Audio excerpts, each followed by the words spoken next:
What do you think of these opening hands? All right, no turn one play for Caleb, and something that looks perfectly fine for DoomWake, right? Yeah. 3 lands, like Thoughtseize into Thoughtseize, deal with a mana dork, and then just deploy the One Ring. That's kind of what you want to do. Seems like both players kept. And Yeah, so we far often it's... have Thoughtseize here. This Urborg is going to be a bit interesting in the matchup, just like turning this forest into a bayou, huh? Yeah, shouldn't be too much of an upside, right? Seems like with the fetch land, Caleb is gonna be able to pay for his spells, but I'm not surprised to see Wall of Roots being discarded with that first Thoughtseize. Second Uh, Urborg, probably not where DoomWake wants to be, but a second Thoughtseize, this hand is getting picked apart. yeah, here we're probably gonna see what, maybe the Cauldron getting discarded. There's not too much reason to, well, I guess you could possibly discard Orcish Bowmasters if you are going to be relying on this One Ring, right? Because it is a threatening card for your ring, and it seems like that's what DoomWake is playing towards. What do you think about this play? Playing out the Hierarch, which obviously he doesn't know there's a Fatal Push in DoomWake's hand, but DoomWake opting not to push it on end step. Mm-hmm. Caleb choosing to develop his mana over, I guess, deploying Bowmasters just now. It does make sense, right? Like from Caleb's perspective, he doesn't know the hand of Devon, so in the Bowmaster fight, you almost always want to be the second one to strike, and you want to ping the Bowmasters with your own Bowmasters. So it makes sense to offer this Ignoble Hierarch as a juicy target for a Bowmaster ping just to retaliate. Does having a second Bowmasters change that math at all? A little bit, yeah, a little bit. So I'm not entirely sure if I would have chosen to make the same play as Caleb, but I understand his reasonings. Wow, so it looks like we might see 4 Field of Ruins activated this game. We've got 4 in hand for DoomWake and basically nothing else. Yeah, although, as you have mentioned earlier, Urborg and Field of Ruin, not always like. Well, I guess you just mentioned that Urborg is a little bit awkward, but here it's also awkward in the manner that your opponent gets to tap their fetches, right? They don't even need to crack them if they can use black mana. So it's a little bit awkward that it is not hitting any shocklands anytime soon. We've got the age-old Screw versus Flood situation going on here. But I have to assume that with the One Ring going, DoomWake is not gonna be screwed for too much longer. Or rather flooded, as he's not screwed. How often do you get to see a Field of Ruin hit a Verdant Catacomb? Not often. Probably like first time. All right, so still he does draw the 3rd land, but cannot cast this Shieldred. Does get to use the Bowmasters to punish the One Ring. And oh yeah, get that Delighted Halfling in the red zone. Yeah, that's Caleb's plan right now, right? Devon is gonna be taking damage from the One Ring, so Caleb definitely wants to just get in and deal damage while he can. Just waiting against the One Ring is not a winning strategy, so that's what Bowmasters does too. It's gonna ping Devon, so he just wants to. Here we see an interesting possibility, right? Caleb is not going for that. He would also Stone Rain himself with that play, right? But he could have played the Orcish Bowmaster and ping his own Darbor to deny Doomwake a land. But that's like a 5th land for Devon versus a 3rd land for Caleb. So it makes perfect sense that is not the play you're necessarily And going to here choose. comes the Bowmaster doing exactly what you said, killing their Bowmaster, so he can freely activate the ring. Oh, Oh, he's in hard cast troll territory. yeah, sort of. Like not this turn. There's no covers, right? Yeah, but So far he's in tutor for Witch's Cottage. Put it on top territory. yeah.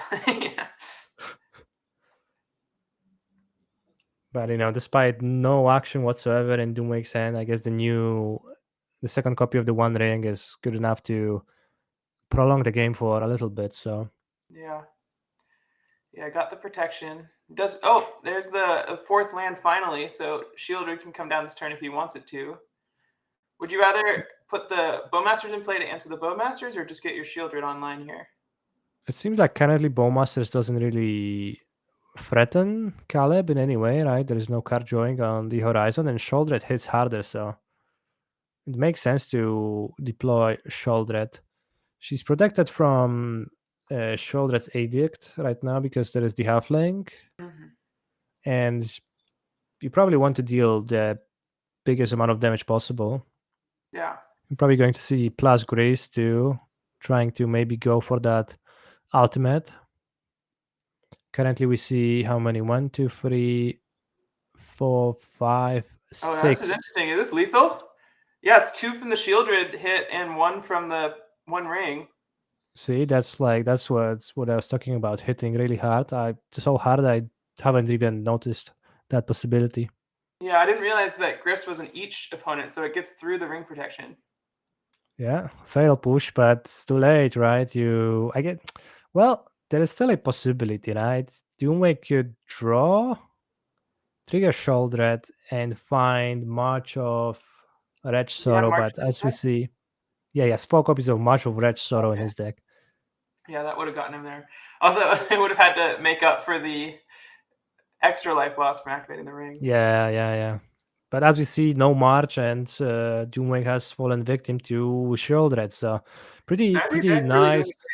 what they were designed to do. A lot of flood on Yeah. DoomWake's side, and then no Yawgmoth in sight for the Golgari side.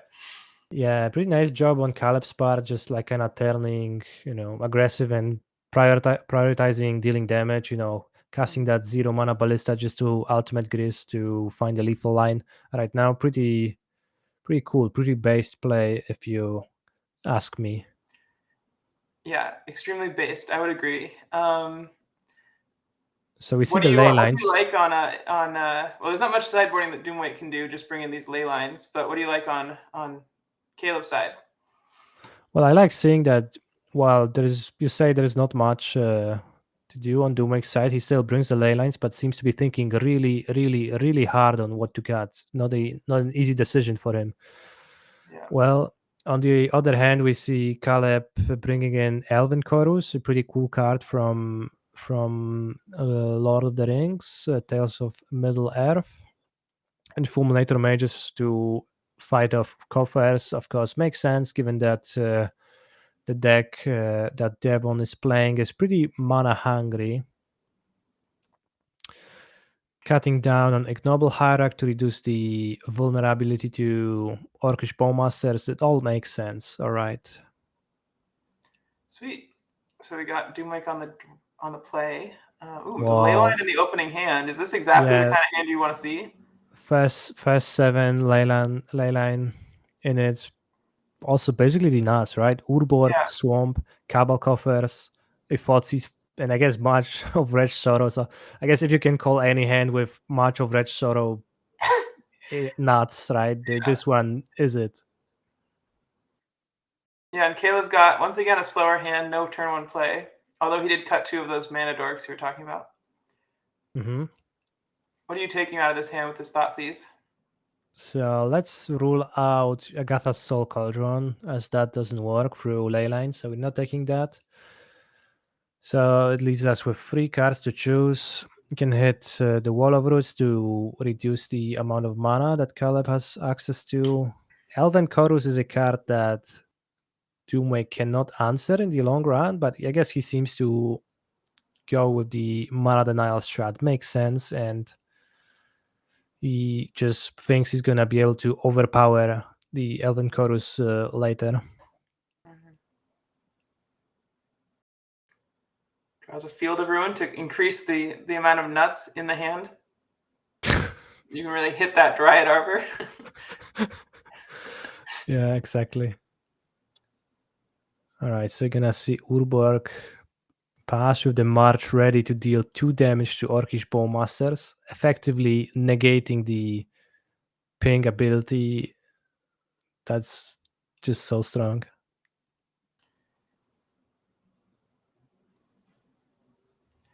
Oh yeah, you got March is a bit of a combo with March in that you can pitch the other March to the first March if you want to. It's pretty interesting. Certainly, yeah. We see DoomWake not choosing to do that, instead saving the other March to deal with the other viciously attacking 1/1 creature, I guess. But once again, the One Ring on turn 4, ready to draw cards, and this time Caleb doesn't really have the aggression that's necessary to maybe overcome that, and Blood Artist doesn't even trigger right through Leyline of the Void, so the combo is not an option either. Doesn't At trigger, least, doesn't attack. yeah, at least not until a Hail might would have been found, right? That's still That's true. an He option. does. He did bring in the might, right? I would assume. Yeah, there was a single might in the deck.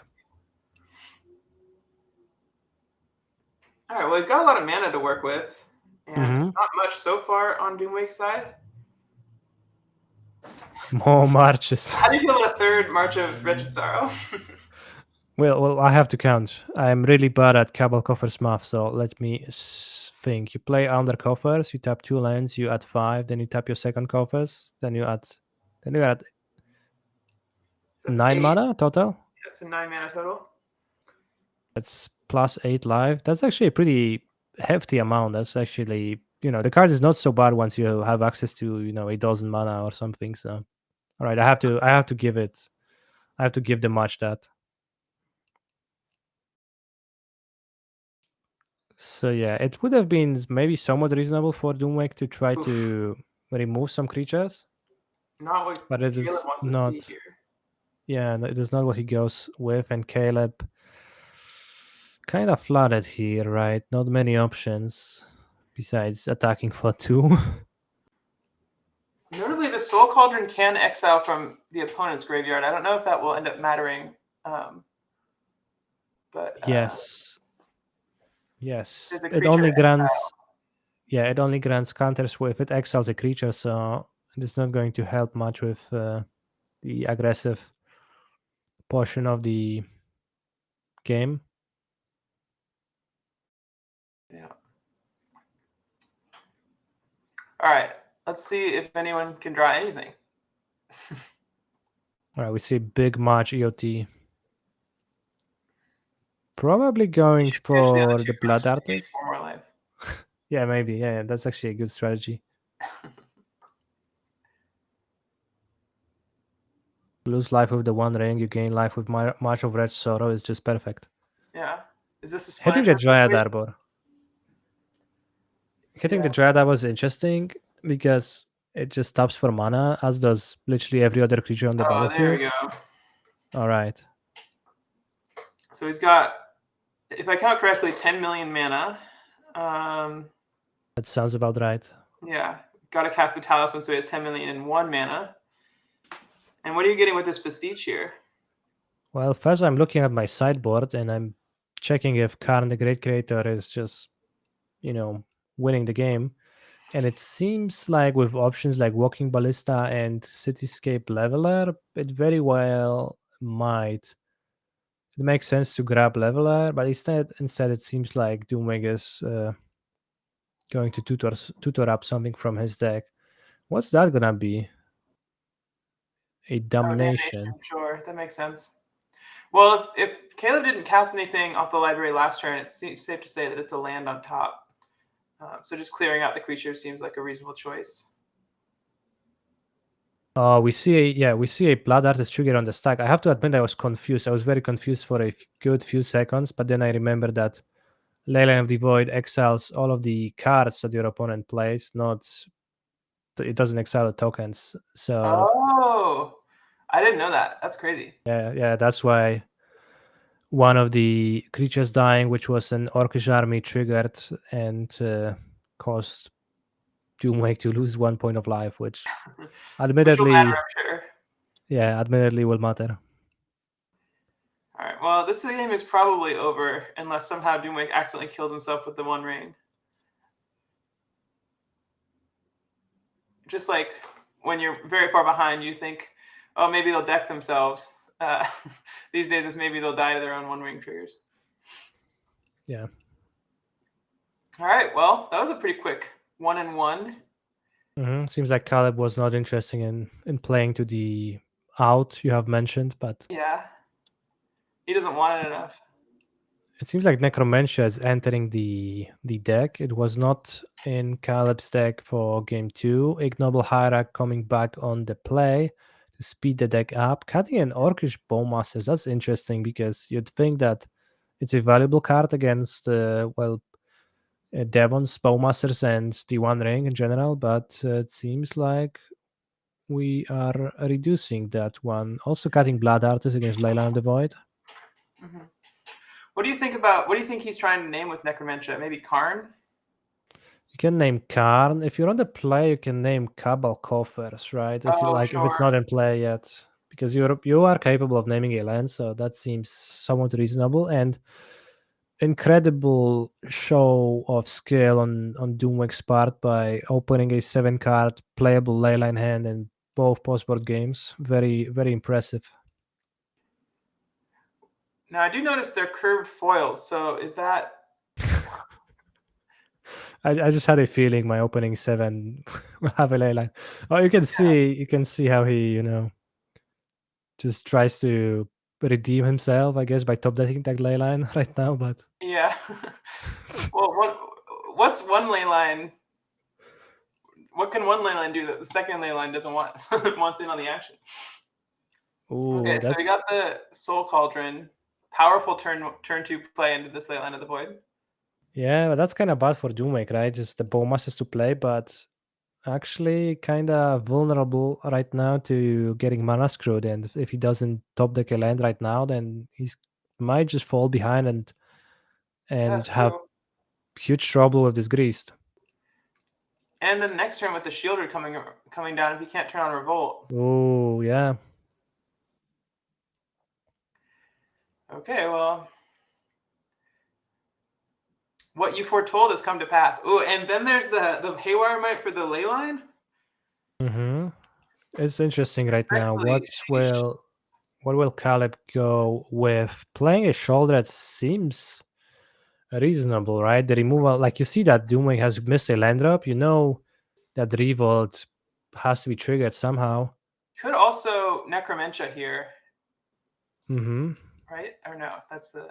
Oh, no, yeah, you could have. Just wants to value getting the graveyard going. Yeah, seems like that is the case. Playing 2 1/1 creatures, maybe just intending to trade for the Bowmasters. Yeah, that makes sense if you're looking at valuing your Grist Living. Ooh, that is probably a huge, somewhat of a misplay, maybe. Because right now, if DoomWake wants to attack into Grease, there is a creature in the graveyard, which there wasn't previously. So Agatha's Soul Cauldron can put a +1/+1 counter on the creature on instant speed. That's a really good point.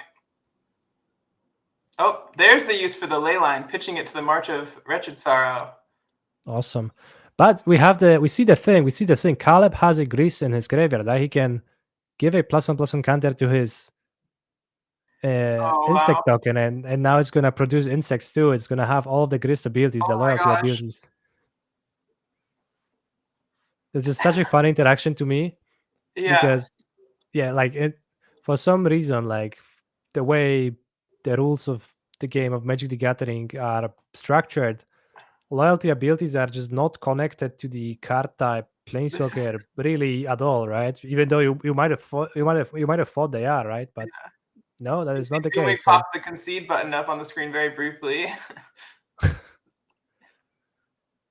yeah, and that shoulder is gonna make it so that the clock is gonna be quite quick. Well then, this is quite the turnaround. I guess not all Leyline 7s are created equal. Mm-hmm. I was too fast to speak highly of that hand because the risk of missing land drops was definitely there. Yeah. Do you think Caleb will even cast this Necromantia? Just leave it in hand for the rub-ins? Well, You know, right now DoomWake hit his third land, so now he's a land away from casting a Damnation. That's like a pretty good move, right? So. Oh my gosh! And now what? The Fulminator Mage ability. Oh yeah. All right.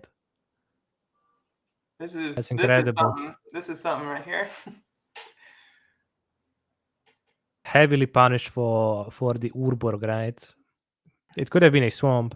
Well, I mean, of course, you have to play Urborg in the Cabal Coffers deck, but had DoomWake drawn a swamp, you would be in so much of a better position right now. But with the Fulminator Mage dealing with that land, Yeah. Yeah, because he would be all in on trying to get this damnation off, which would be good if he lived through this turn. But land, please. Yeah. We know.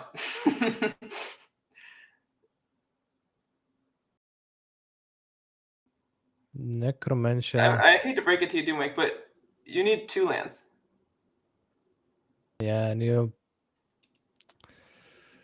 I'm not sure if it actually adds up at this point. Like, is it even possible to draw 2 lands fast enough? You take 2 more from Shieldred, then you take 1, 2, 3, 4, 5, 6, 7. So I guess in theory, we're probably gonna see Necromantia on Cabal Coff. Nah, it doesn't really Could make just be on sense to damnation exile. or the You could ring. name Damnation. You could also name Field of Ruin to reduce the amount of lands in That's true. in Well, everyone's yeah, deck. because Coffers doesn't do anything here.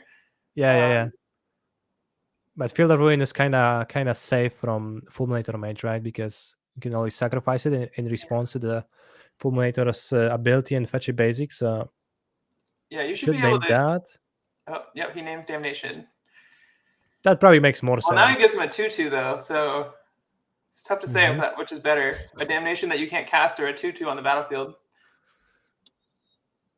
Exactly.